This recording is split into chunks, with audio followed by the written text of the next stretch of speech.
strength lies in your power to take pain. Over and over again, we can withstand, exist, resist the blackest urge. Stand by your principle to be invincible. Don't hold back, move forward, and we give no quarter until the moment you're called upon. Keep calm and carry on, no yield or surrender. We must hold the center. It's always darkest before the dawn. Keep calm and carry on. The stars will flicker and fade. The floor returns to nightshade. The sun becomes lost in shadow. The hills crumble below, and those in who we placed our faith will just throw our trust away. And all the prayers that you say are ashes in your mouth. So play the long game. Your strength lies in your power to take pain. Over and over again, we can withstand, exist, resist the blackest urge. Stand by your principle to be invincible. Don't hold back, move forward, and we give no quarter until the moment you're called upon. Keep calm and carry on, no yield or surrender. We must hold the center. It's always darkest before the dawn. Keep calm and carry on. Hey everybody, welcome to See You on the Other Side Paranormal Tuesday. Wendy and I are excited to come on out at ya and start hanging out on a Tuesday night. Wendy, how are you feeling, lady?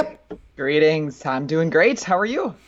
Well, I am hanging in there and doing my best. Doing pretty good. Obviously, I'm in a trippy space land tonight, so I'm getting Yeah. to enjoy that.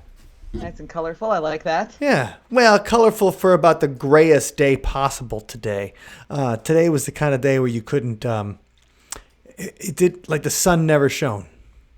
It was snowy today. Yeah, so the sun, Snowy and rainy and just generally gross. Like, this kind of what we sort of expect this time of year, I guess, here in Yes. Wisconsin. right. It was definitely, today was a definition of November, like put out. Okay, so before we start talking about today's paranormal topic, let's say hi to everybody who's joining us in the live feed. Alistair Crane, we want us, but thank you, Alistair. All right. I like the enthusiasm there. Mike Washbish from Racine, oofda. Oofda. What's up, Mike? Thanks, Mike. Hope you're well. Good to hear from you. Mark Johnson, hi guys. Mark, I got a little something for you, Mark? and that's what's called the double black. 1, 2, 3, oofda, sir. Oofda. Pam, hope you're doing well too. You get another double black Ooh, oofda. 1, 2, Pam. 3. Oofda to you. We missed you too, Alistair. Aww. Hope that you're doing okay, and hope that you're enjoying the sun. Hope that California is nice. So, California dreaming, right? You think about that. Yeah. Days like today, you dream of the places that are warm. And today's the kind of day that we're talking about dreams. And, the thing is, we're all kind of inside. Like, it's gone back. Oh. Why did I think you were in California? Well, Washington. I thought he was more north. Yeah, for northwest. some reason I thought he was Northern California. I am You wrong. got the West Coast part right. Yes. West-ish. I apologize. Washington sounds good anyway, though. It's still... Having surgery. oh, God. All right. Well, I hope that you're doing okay, and I hope you have the Pacific Northwest. I guess we should not complain about the rain. And to anybody who lives in the Pacific Northwest. Man, Bigfoot country. Absolutely. The Pacific Northwest is unbelievable. And was it Oregon or Washington that just, speaking of altered states, who legalized mushrooms like this election cycle? I thought it was Oregon. Was it Oregon? Oregon. Right, Oregon. That they just decriminalized all, like everything, like all narcotics or whatever, right? Yeah. Isn't that It was Oregon. Okay. Well, anyway, field trip. No, man, I really love it. I've been dreaming for a trip to Vancouver for a while. So I've been dreaming for another. We were in Portland. Oh. We were in Portland for the last 4th of July. So I've been dreaming for a trip to the Pacific Northwest again, as soon as it's possible. Yeah, that sounds nice. Yeah, talking about dreaming of things, right? We put something in our heads, and it's just this whole idea. When we talk about an altered state, we laugh about an altered state like, okay, like we were just joking about psilocybin, mushrooms and things, and psychedelics are all the rage now. A lot of people are microdosing. They're taking a tiny bit of shrooms at a time so they don't like space out, but they still get some of the healthy effects of psilocybin, right? So you don't take it so that you can blow your mind, right? Don't try the brown acid or whatever from Woodstock. It's you take it so that you can get a little bit of the healthy effects, and maybe some of that mind, the pathways through our brain, some of those neural pathways can be changed in maybe a positive way, especially with people with PTSD that have those troubles. And so that is a good start. I think Washington, D.C. too is also doing that. Alistair, there was a study somewhere I read that mushrooms are helping out with some sort of disease. That's exactly right. It really is PTSD. And funny that also ecstasy, MDMA, was originally designed as a drug to help people with PTSD, post-traumatic stress disorder. And instead, it just became something that people take at raves. Recreational. Right. Woo! The trip toys, whatever. But the thing is, there's those kind of altered states, and that's fine. But there's also an altered state that you don't need to take drugs to do, that we all do every single night. We go to sleep. Right? And the thing is, you don't even think about that. You're like, oh yeah, everybody goes to sleep every night. It is an altered state. And it's an altered state where we enter, like we play a video game in our minds every night. Have you ever thought about how weird that is? Like we're going somewhere where we think we're doing things that are real, that are completely ridiculous. And so I want to get to the real implications of dreams in a second. But Wendy, I want to start out by asking, what do you think is the most ridiculous dream you ever had? Like when people talk about dreams, they talk about, oh, I thought this was real. I woke up in my own room. I was in my own place.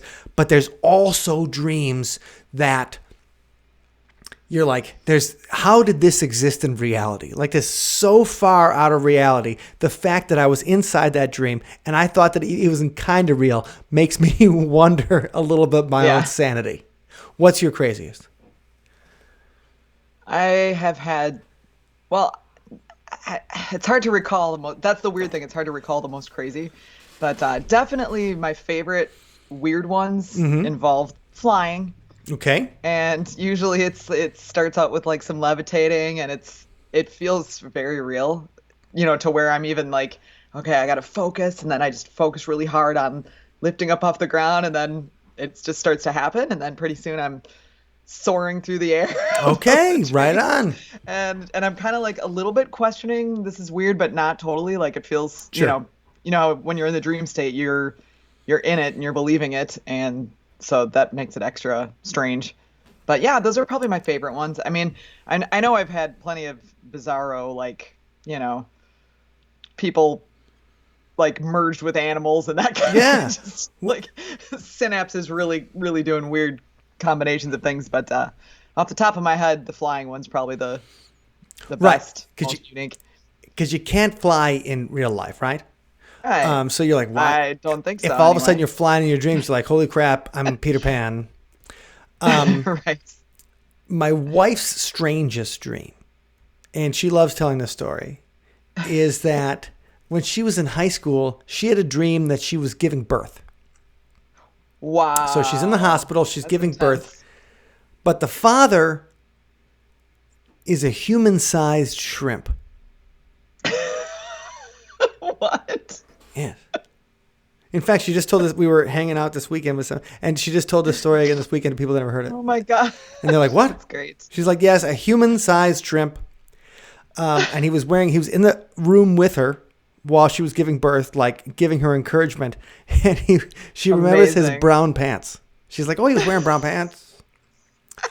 And that she gave birth That's to tough to top. she gave birth to a shrimp baby, and the baby came out of her, and it looked like not like a like a Is it a popcorn shrimp? right. That's how I was gonna make the joke, right? Like it's a tiny, I took like the it joke, sorry. came out. She just she just popped it out herself. No, it came out like Did it have a human face or? no. It's a shrimp, because the shrimp dad had a shrimp face, and so the shrimp baby was But a it should have been half person. right. Well, the shrimp dad was wearing pants. I don't know what the baby was wearing, but she was concerned because the hospital didn't have blankets for shrimp babies. Oh. So the husband, I don't know if that was her first husband or whatever.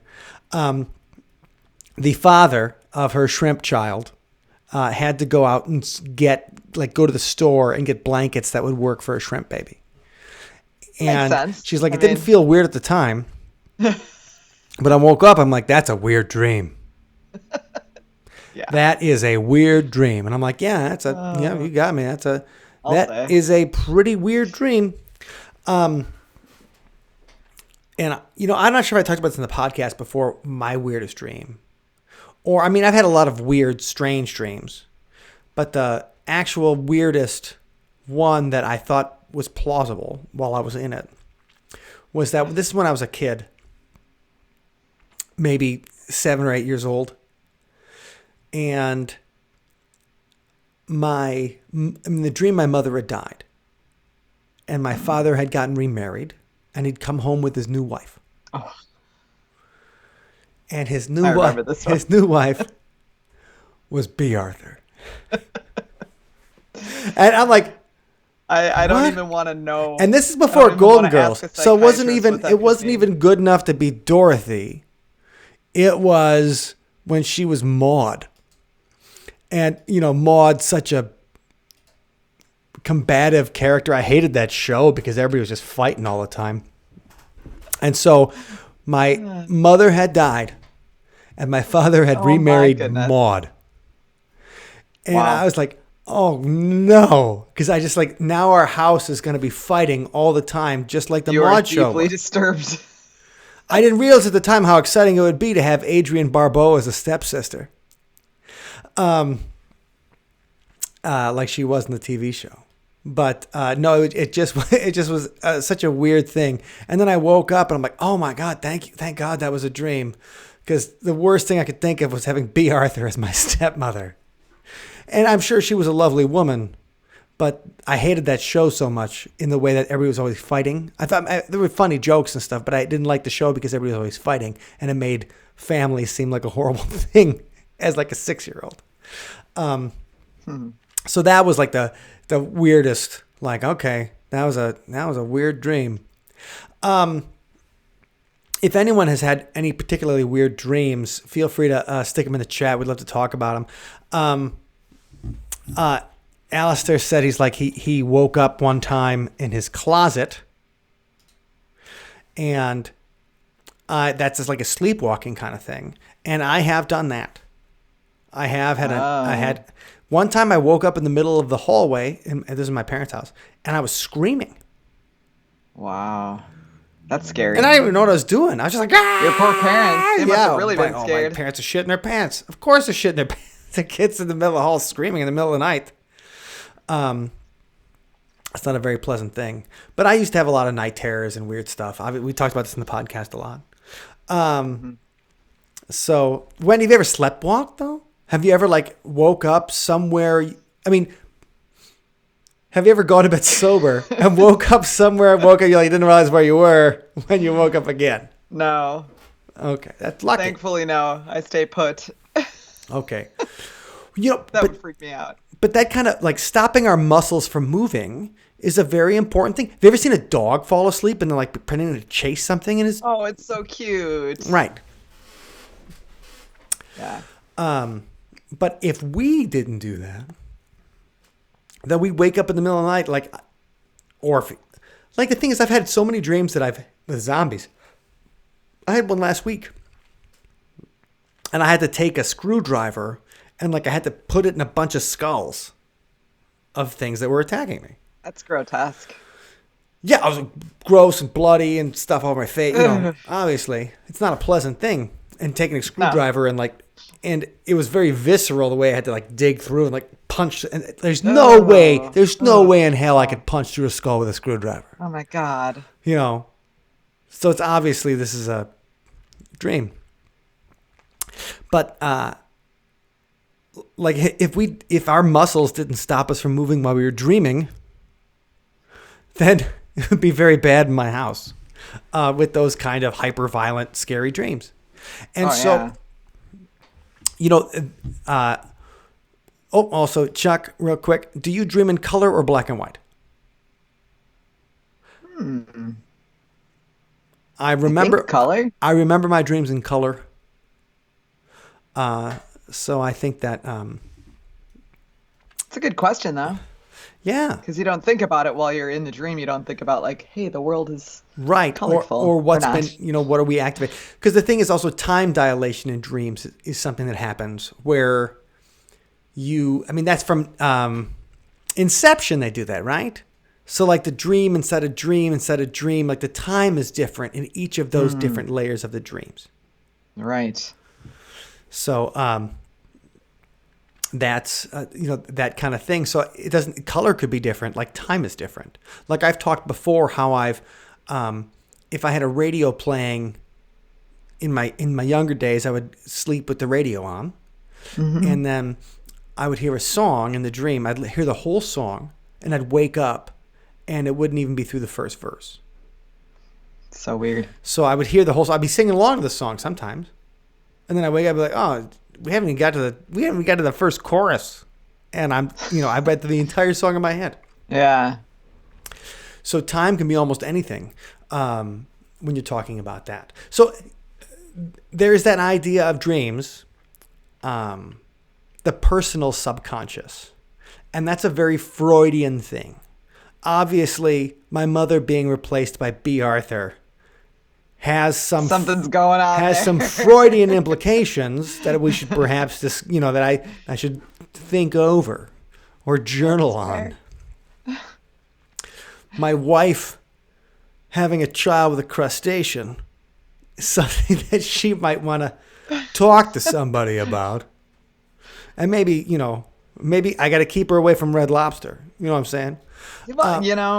I always usually when I have a really weird dream, I'm able to piece together the different parts of the dream from recent things that either I encountered or I read about, or recent things that have happened to me. So generally the scientific non-magical explanation right that I always give myself is that your brain is recovering. The synapses are they say they randomly fire, and it's doing its restoration process. So while it's doing that, it's probably bouncing off of some of the recent memories and things that are in there, and somehow they get mixed up, and then and that's what you remember when you wake up. Okay, but usually, because if it's it'll be certain people or events or objects or whatever, and they're all things that I've recently encountered. So that's kind of how I sort of rationalize the really weirdness of it. Sure. So if your wife had just watched a television program where someone was giving birth, and then maybe she went to Red Lobster that day and there was a shrimp special, maybe those two things were at the freshest in her mind. So yeah, they did the tango in her dream. Right. Well, okay. And this is the thing, when we start with we're talking about a dream experiment, the first thing we want to do is get to the point where we analyze our dreams. How many people have you talked to that say, like, I don't even dream? You know, I think I've talked to several people that it's like, hey, what, you know, do you dream regularly? No. A lot of people say they don't dream regularly. And so I think the first trick to remembering your dreams, and we talked about this with J.M. DeBoard, who's known as Rad Owl on Reddit, which is a very Reddit name. Has, if you want to start interpreting your dreams, the 3 ways is to start remembering them through a dream journal. And that's writing them down. And when you get in that practice of trying to remember your dreams, I have found it's much easier to remember them. It's just a matter of practice. And that's what they always say when you want to start lucid dreaming or start doing more things in your dreams. The most important part is to actually try to remember them every day. And that trying to remember them, your mind helps you with that. And so when you start writing them down, your mind will help you remember your dreams when you wake up, when you do it. And so, like Brad Owl, some of his suggestions, you know, he had like the thing, he's like, you need to try to remember your dreams. And then it's interpret and analyze. And so that's obviously, that was Freud's thing, where he's like, your dreams come from subconscious, they mean something. Usually having sex with your mother. But he also said that sometimes that symbolism doesn't mean anything. And that was his famous line, is people are asking him about all these kind of, every single thing they saw in their dreams, they're trying to find a symbol, you know? And he was, you know, this guy's like, I dream about cigars every night. And the guy's like, Freud's like, do you like to smoke cigars? And the guy's like, yeah. And he goes, well, sometimes a cigar is just a cigar. And not necessarily, it doesn't always mean your penis, I think is what he's trying to get at. Because so many of Freud's things were sexual. So just because you love cigars doesn't mean you're obsessed with but if you're a man, you probably are anyway, so it's okay. But the thing is that, you know, this idea that interpreting and analyzing, getting into the next part, because once you start analyzing things and looking for meaning, you can start, it makes it easy to remember as well. So you try to remember them and you try to look, because we're interested in stories, we're interested in patterns, we're humans, and narratives drive our imagination. And narratives have always been driving our imagination. When you think about the best ads you've ever seen, it's usually a story involved. You know, social media posts all the time. They're like, you know, lead with a question. And they give you all these kind of copywriting things of like how you do it.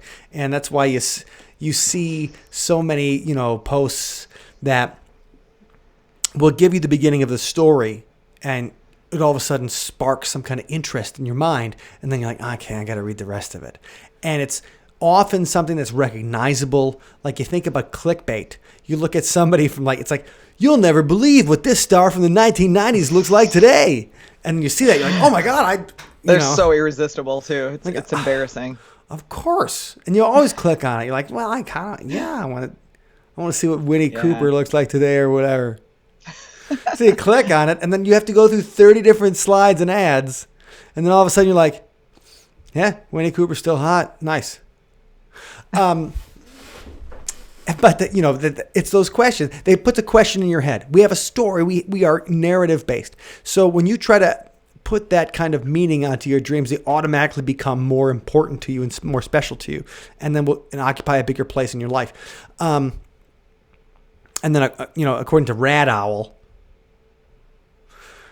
I can't get over the Reddit names, I'm sorry. The third step is using these answers to confront fears, tackle problems, and improve your own life. So that's basically Freudian dream analysis for Reddit. You go in, you try to remember your dreams, you analyze them, and then how do you apply it to your fears? You know, was I really afraid of B. Arthur? No, she's just an actress. What was I afraid of? I was afraid of having a family that fights all the time. A family of people who never seem to get along and always argue with each other. So that would be taking that dream. Number one, I remembered it. Number two, I analyzed it. And number three, it's like, what am I really afraid of? I'm not really afraid of Dorothy from the Golden Girls or an actress with salt and pepper hair. I'm afraid of a family that doesn't like each other. And so then you use that. And so like that was the suggestion that guy particularly used. But when we're talking about ways to work with our inner space, you have to start paying attention to your inner space in your waking life in order to start using it for something else. So when we're talking about dream experiments, what we want to do is start paying attention to what happens when we go to sleep. All right, a couple things. Chuck, do you ever wake up and then want to go back to the dream? Oh, yeah. So, do you ever actually go back into the dream you were in after you wake up? All the time. Okay. Almost every day. My alarm goes off and then I wake up. I remember and I'm kind of in that half asleep, half awake state, and then I hit snooze and then I just go right back into it. And I can do it okay. as many times as, I can do it many, many times. I hit snooze a lot. Well, that's the thing too. And that's actually when they talk about lucid dreaming. So lucid dreaming is the idea that you're dreaming, you can control your dream. So lucid means clear, means knowledge. Lucid dreams means you can control your dreams. We talked about that in our second episode. That idea that you can control your dreams. And that was something very important to me as a young man who had nightmares. Like I said, I woke up in the middle of the hallway screaming. I don't even know what I was dreaming about. I was a happy kid. I just didn't like to go to bed. So they talk about lucid dreaming. They say set your alarm an hour before you want to wake up. Because that interruption and falling back asleep, you will have the most vivid dreams in that last hour. And often it's the best chance to get lucid. Because you'll wake up. Get lucid. What? Get lucid, y'all. No, you wake up. And then you're not going to, you got to wake. You're going back to sleep. So your conscious mind knows that you want to go back to sleep. And then you go back to sleep. And then when you're back to sleep, you're like, oh. Then when these vivid dreams happen, it's a little easier to realize that you're dreaming. Whereas when you first go to bed at night, there's a longer process to get you to that area. To get you to the different brain waves or whatever. And because you were already sleeping, your brain waves were already that low, you get up, and then it's easier to bring them back down from when you first go to sleep, and then it's got further to go down to the brain wave bottom. Chuck, this feels like Dr. Phil, not Sunspot. Well, see you on the other side. Well, it may not be Paranormal weird. Tuesday. It may not be weird enough yet, and I understand. But right, we are talking about Freud a lot. But when we're talking about our inner space, Dr. Phil. When we're talking about inner space, that is a thing, though. Like we have to, because we want to start doing things where we communicate to each other when we are in that area. Like we all can't be together. I was going to say, Wendy, Ben, and I have been in the same room like 5 times in the past 8 months. And that's the longest. That's insane. In over half of our lives. That's the least time we've been around together each other. In, decades. Decades. Not being together every week at least. And in a physical space. So I'm like, well, how are we going to try some new things? Well, we got to go inside to get outside. Man. Pam, dude. I listen to a lot of local radio personality who does dream analysis. All right, Dawn McClain. She says dream about a celebrity often means you are thinking about some aspect of yourself you find intriguing in that celebrity. Okay. Well, with B. Arthur, it must, I don't know, maybe she was tall. I'm not tall. I don't know, but that's a good thing. What do you when you dream about a celebrity? One time I did have a dream that I was fighting off samurai vampires with Ryan Reynolds. Well, that's fun. And this was after Blade 3. So I recognized Ryan Reynolds from Blade 3 and Van Wilder and probably Waiting It. This was before he was like an action hero kind of guy, but he was in Blade 3. And so I guess what I saw in Ryan Reynolds was my outstanding good looks and incredible body. So I know what you mean, Pam. That sounds just about right. Okay. So let's start talking about the ways that people have, seen dreaming in the paranormal. And, we've talked about this on the podcast with a bunch of people. And all the way from a guy like Robert Moss, who in episode 221, he was saying that our dreams are just parallel universes. And that we're actually, like, those universes actually exist. And that we are living those lives. So somewhere, B. Arthur is my mother-in-law, and my wife did it with a shrimp. somewhere out there in parallel, Robert. Okay. I appreciated like when he would talk about how you could imagine the universe, or a different universe, or something like that. But do I think those things actually exist? No. Even in the realm of even in the realm of multiverse, B. Arthur is never my stepmother. There was no way my father would go for B. Arthur. But it's this idea, though, that it's an altered state of consciousness that we may be able to access in a different way and access each other. And if we go to a contemporary of Freud, we go to Carl Jung. And, Carl Jung is famous for this idea of archetypes. So Carl Jung is saying that these archetypes exist in cultures across the world. And we want to talk a little bit more about cross-cultural connections in a second. But Carl Jung is one of the first people to say, okay, every culture in the world seems to have the same type of people that in their stories, in their societies, in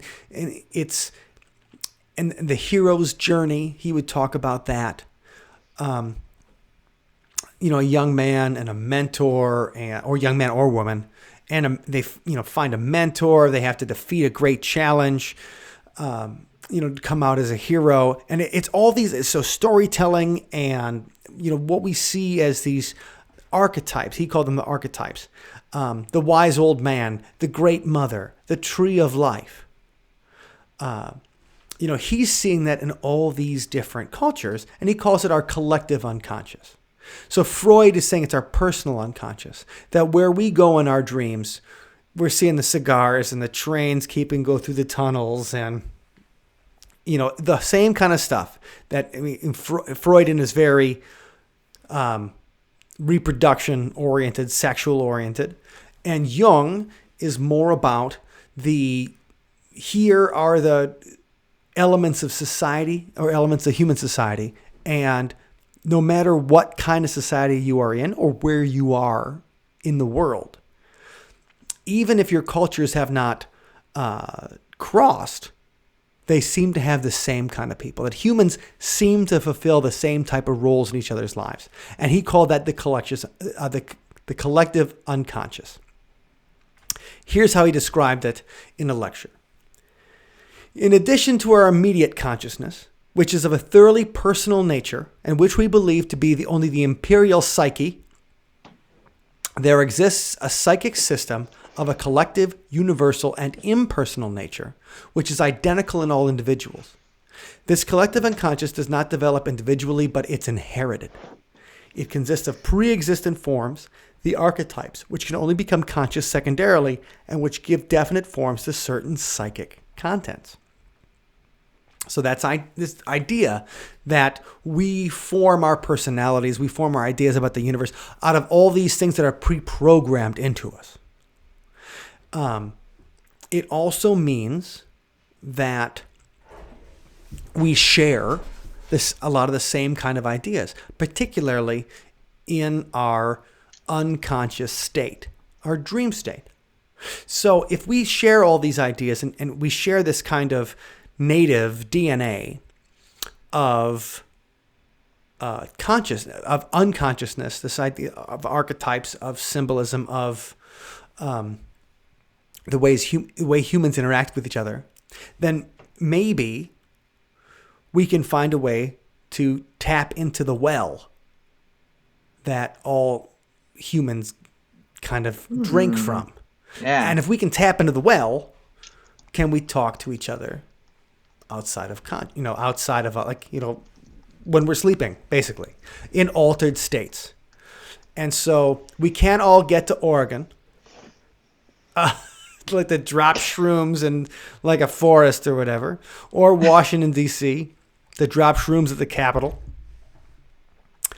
But what we might be able to do is use dreams to do it.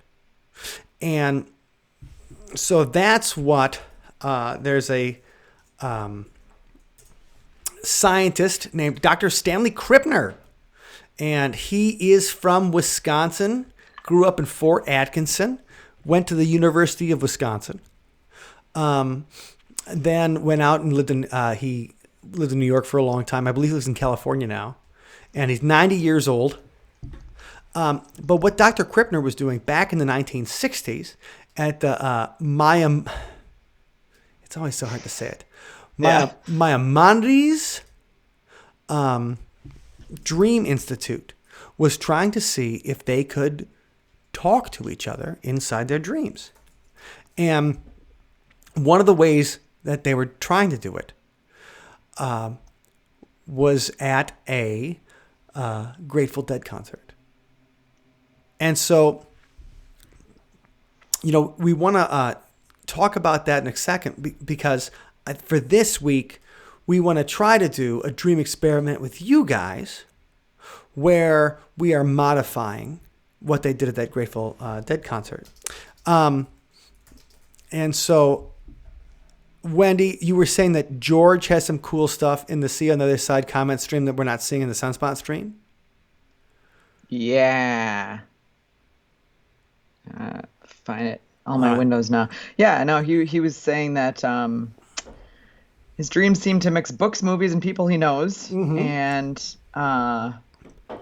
he says, I believe I've had dreams that have altered my true history. So that's, I think, a very intriguing statement. Well, Scott says he would watch that Reynolds Huberty comedy action duo. Right? George says more what I believe happened didn't happen, but I have convinced myself that what I dreamed is the true memory.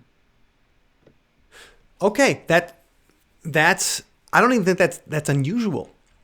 Because he says my late teens and early 20s did a lot of whiteout and rewrites. So interesting. But this idea though, so when you're thinking about think about a nightmare. Think about how scared you get in a nightmare and you're running away from something or you're terrified of something and you wake up and you still might be terrified. Like even though it was just a dream, the emotion's still there. Right. You can feel the adrenaline. So the things that happen and how we remember nightmares years later. I remember nightmares of my youth and it's 36 years ago. When you're talking about, you're remembering something that never happened to you. You're remembering a fantasy. So I think that's why we think about it like, so when George is saying that these dreams rewrote some of his memories, it's because they might be more powerful to him than his memories. Because you are like, when we remember our dreams, we're remembering a fiction in our heads. We're remembering the firing of neurons and so when you want to think about how we experience reality, we're experiencing something that we feel like it's real at the time, and it's just the firing of neurons. So when we say how we experience talking right now, or things that we do when we think of ourselves at the upper level of consciousness, it's still got to go through that base layer of popping off neurons in our head, whether it's happening to us or not. And so to me, I find that super interesting, especially how, George just said that he's like, I rewrote my history in my dreams. And that might be a great thing, George, or it might be a bad, but it might be a great thing.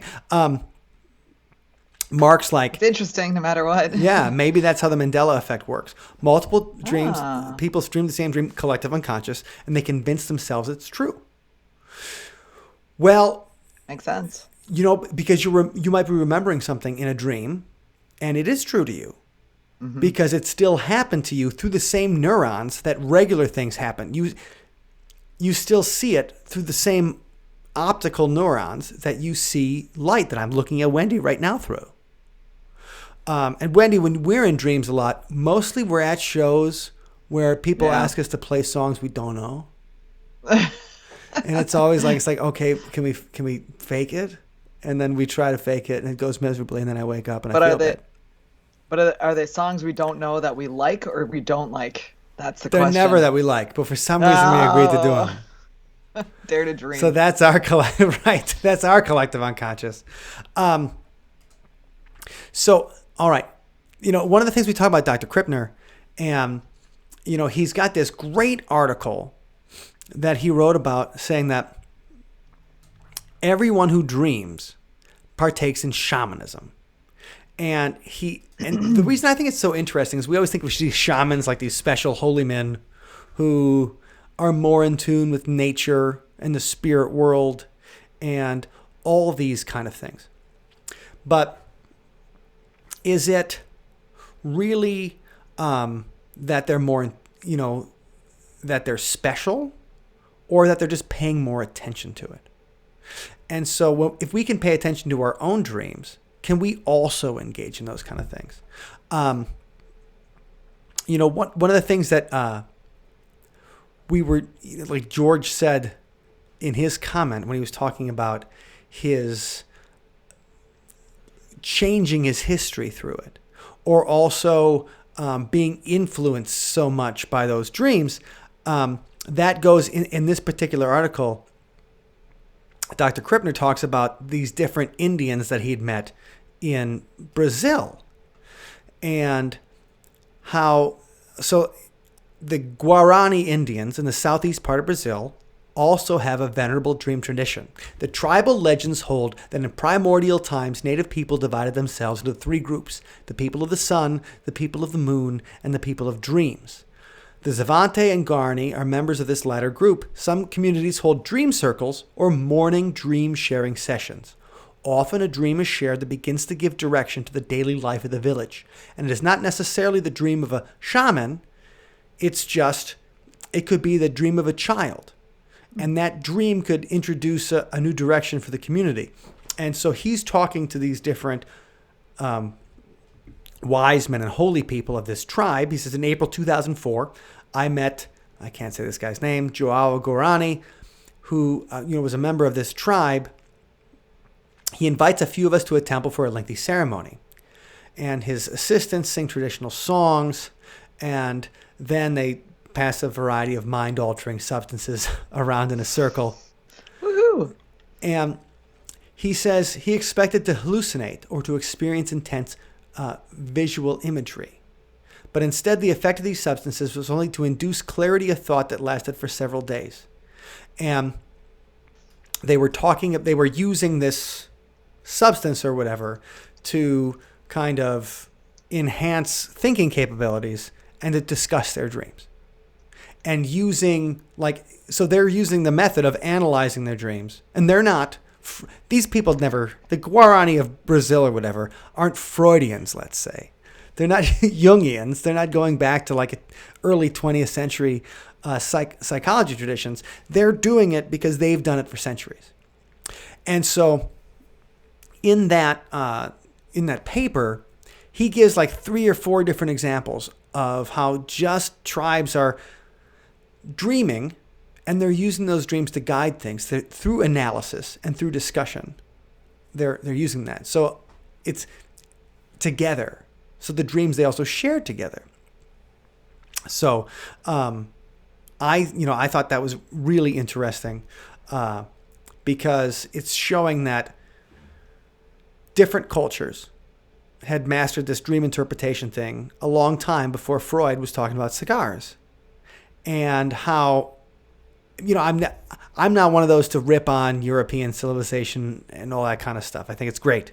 We got Teslas now. We've done pretty well for ourselves. Been to the moon. So European civilization's done a lot of awesome things.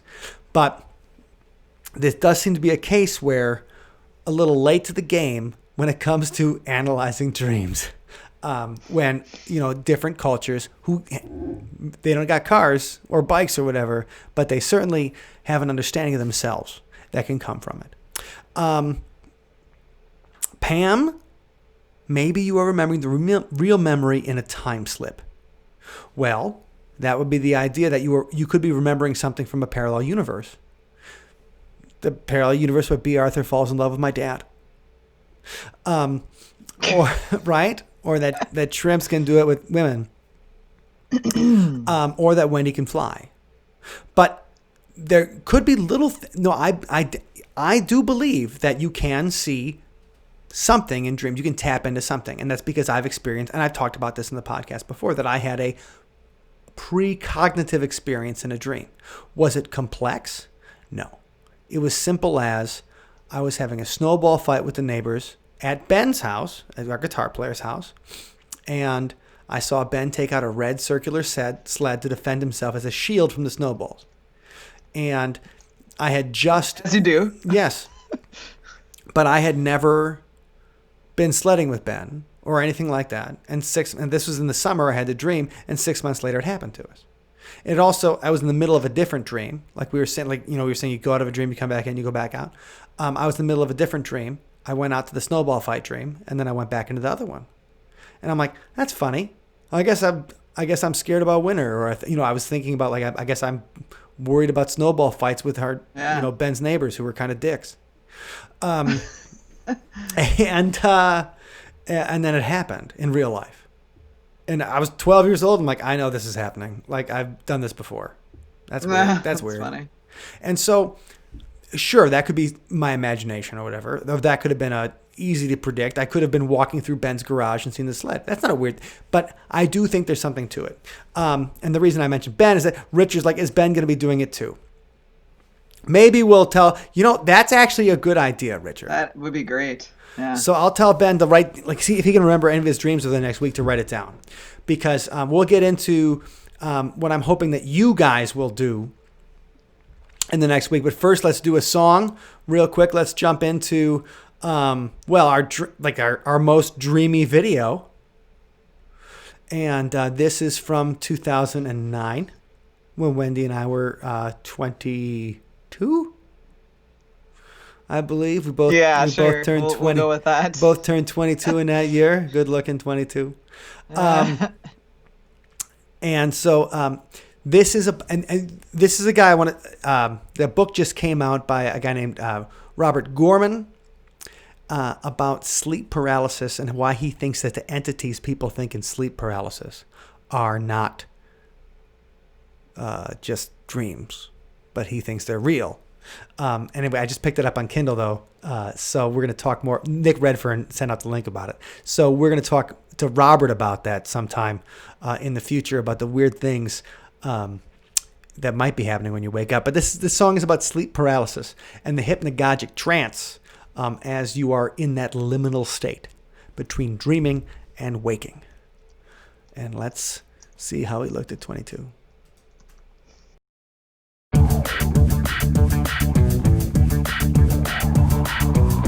I wake up in the night, still awake but paralyzed, and you are there, hovering over me.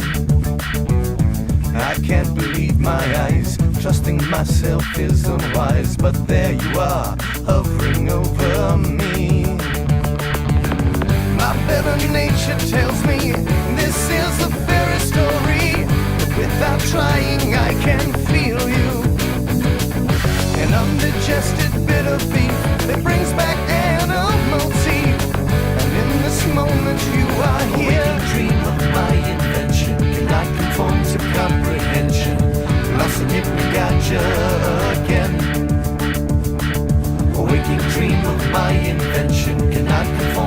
comprehension. Lost in hypnagogia again.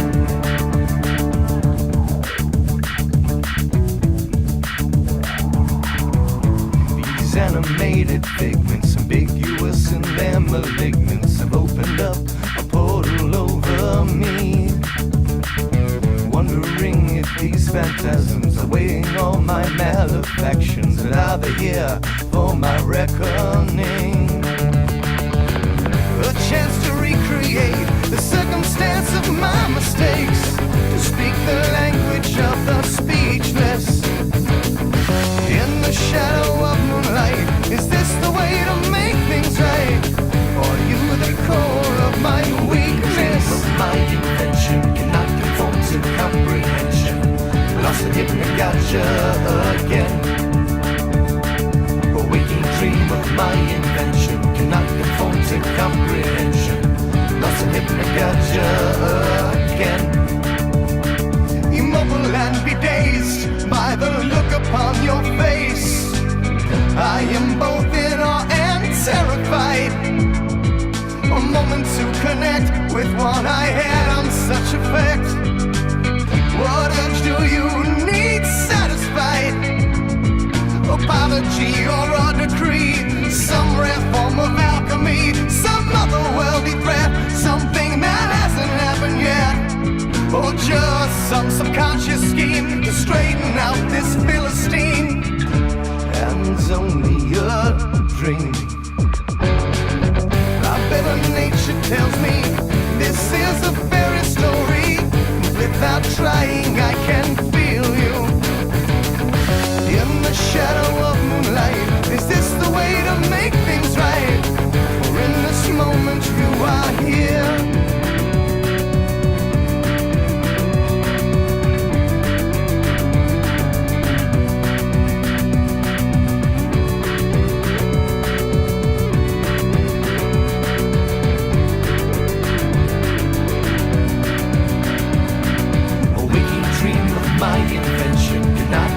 To comprehension, lost in hypnagogia again. The waking dream of my invention cannot conform to comprehension. Lost in hypnagogia again. Morpheus can reach your mind. Morpheus will always find all the things we keep inside, all the things we try to hide. Morpheus can reach your mind.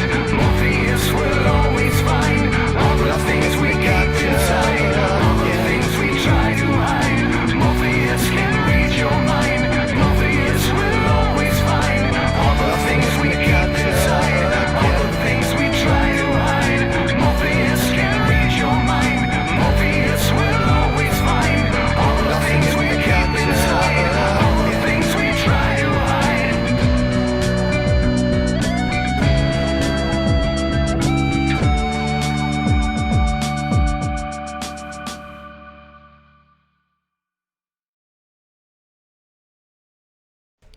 Oh man, hit the Gajic.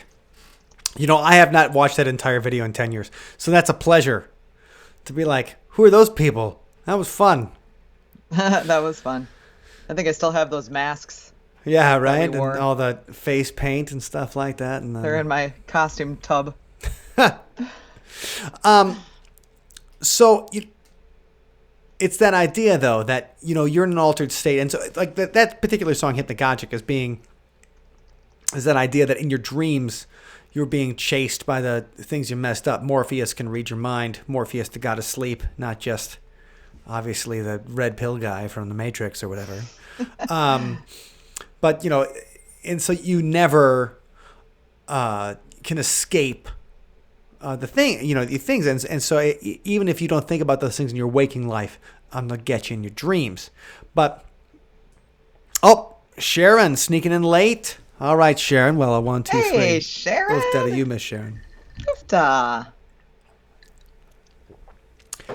But yeah, so it's that idea that when you're in the dream, you're seeing your subconscious is then activating things that you don't normally see. And that's the idea. Can your subconscious activate I hate to say the word powers because that makes it sound like some superhero shit, right? But you want to say that. Well, Can it the activate? mind is a superhero. That's true. Superpowers. That's true.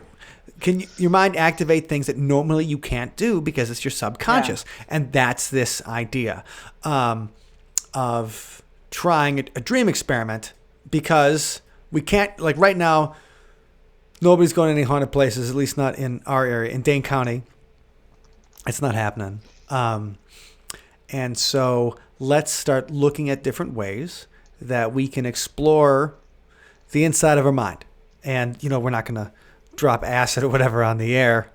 But we can yet. When it goes legal, maybe we'll try it. But right now, what we can do is exploring the very simple altered state of consciousness. And that is what we do every single night. And that's dreaming. And speaking of altered states, cheers, Terry. Cheers. Cheers, Terry. Oh, yeah. So another comment from George about the dream thing that we were talking about before, of remembering things that were dreams as they actually happened. He said it has caused conflict in conversation with parents, sometimes because I remembered something that they tried to convince me never happened. So, yeah, that could be awkward. I swear it happened. No, it didn't. I've had things when I was a little kid, if I did something embarrassing, sometimes I try to convince myself that was a dream. That's a good coping mechanism. I was like, no, that was a dream. It didn't really happen. That's funny. So speaking of things that didn't, that sometimes people wonder if they happened or not. 19th of February, 1971, Stanley Krippner worked on a experiment at a Grateful Dead concert. And so they did a Grateful Dead concert where they told the people at the concert, 2,000 people at the show, and everybody was probably in an altered state because it was a Grateful Dead concert. So everybody's probably high and tripping and having fun. It's whatever. It's Grateful. It's a Dead. So you got to be able to enjoy those 10-minute long guitar solos some way. On the back of the screen, they started showing the audience. It said, "You are about to participate in an ESP experiment. In a few seconds, you will see a picture. Try using your ESP to send this picture," and they named the person they were trying to send it to, Malcolm Besant. "He will try to dream about this picture. Try to send it to him." Malcolm Besant is now at the Maimonides Dream Laboratory in Brooklyn. So what they were doing with this experiment was that they were trying to tell the people who it was, where he was, and they were all showing an image, which was the 7 spinal chakras. Shows a man in the lotus position practicing yoga, and all 7 chakras are vividly colored on his spinal column. So it's totally the hippiest shit you can imagine when a bunch of hippies are trying to send somebody sleeping a picture of a hippie doing yoga in 1971. So imagine the hippiest thing you can, smoke a doobie, and then imagine something more hippie, and that's what you got this experiment. And so they were 45 miles from the research. First of all, they wanted to keep the people in a certain geographic range as well. And so they were only 45 miles away from the research participants. And they had 2,000 telepathic transmitters. And then what happened is that the person did a dream journal the next day. And they had independent observers kind of grade the dream journal compared to the image and see how well Malcolm Besant did. And so we want to do something similar, but we want to go through it with you guys on the air. MJ from the UK popping by to say hello. How you doing, MJ? Hello. Hope you're well. And hope everything's going well. All right. I don't know if the UK is locking down again. But it is. Hope you're saying yeah, healthy. And no anarchy, and no anarchy in the UK for you. Right. So here's what we're thinking, and we'll put this in the Patreon group and the See on the Side group, is that if everyone selects an image, you guys pick the image, we don't, and you send an email to info@othersidepodcast.com with the image and Mike, Wendy, or Ben, who you tried to look at the image and just think about one of us. And this, do it anytime. Doesn't have to be sleep time or whatever. But just think about one of us. And then when you do that, send it in the email. So we'll have a timestamp, whatever. And we're just going to archive it. So any emails we get to info@othersidepodcast.com, usually they're all bullshit emails anyway. There's people so much spam. or there's people trying to sell us like, I want to get on your podcast and talk about my book. Like, what's your book about? It's about fascism. Okay, is it about paranormal stuff? No. Well, we don't want you on our podcast. So send it to info@othersidepodcast.com and look at the image. Think about either me, Wendy, or Ben, and say who you thought about and send the image. And then we will go over the images and our dream journals and see if anything matches up next week. Any alignments. So every day we'll just write down if we remember our dreams. And hopefully we'll see one of your images. And I'll put the details and the link to the studies we talked about tonight, the Grateful Dead study, the shamanism is dreaming study. We'll put in there, make a blog post about that and put that here. So I think it might be a fun thing to try out. So this week, you guys are the senders. And next week make it nice. Right. It could be something naughty. It could be something. It better be something naughty if you send it to me. Something really scary. Well, nightmarish. I already have nightmares, so I'm not if you send Lovecraftian send the creature, scary stuff to Mike. Send the scary stuff to me. Send the nice stuff to Wendy. But either way, we'll write it down and we'll go through it and see if next week we'll see if any of our dreams matched up to what you guys sent. And then next week, we're going to try to switch it up where we try to send something to you guys. But either way, it's this idea. We're at home. Well, at least we can all dream together. And this is the way we're going to try to dream together in a dream experiment. So, everybody. Okay, Mark, when are you guys starting the journals? I'm going to start tomorrow, right? Yeah, probably tomorrow morning. I'm going to start the journal just because I need to get back into it. Like, I journal most days, but I don't always journal my dreams because often my 4-year-old will right before, when she gets up about 10 minutes before she's supposed to get up, but then she'll crawl into bed because my wife is usually already up and working out, and then my 4-year-old will crawl into bed and make fun of me because my breath is bad or whatever for the first 5 minutes of the morning and be like, Daddy, I'm trying to get a little extra sleep. Don't breathe on me because you got stinky breath. And I'm like, okay. So that's super, Mike. Yes. That's great. So I don't always get to journal the mornings because I'm handling that. But I'm going to try. Maybe you should have some Listerine by your scope. bedside. I am going to put scope by my bedside so that I can get some gum. So I can get to it right away. Because I know she's going to wake me up at 6:45 tomorrow. Anyway, so let's start with that. And we'll do some dream journaling, and then next week we'll all get back together after Thanksgiving. Because I'm gonna have some weird dreams after all the tofurkey I eat anyway. Well, yeah, and hopefully there'll be good inspiration for some new songs. Yeah, because tofurkey is a hallucinogenic. No, I don't know. If you eat 2 tofurkey roasts, it's the same as psilocybin. No, we're not. But the thing is that everybody gets a chance we're going to sleep some more because of Thanksgiving, and it'll be hopefully a chance to get some more dreams, and maybe you guys will send us your favorite picture, and I can't wait for that. So, yes.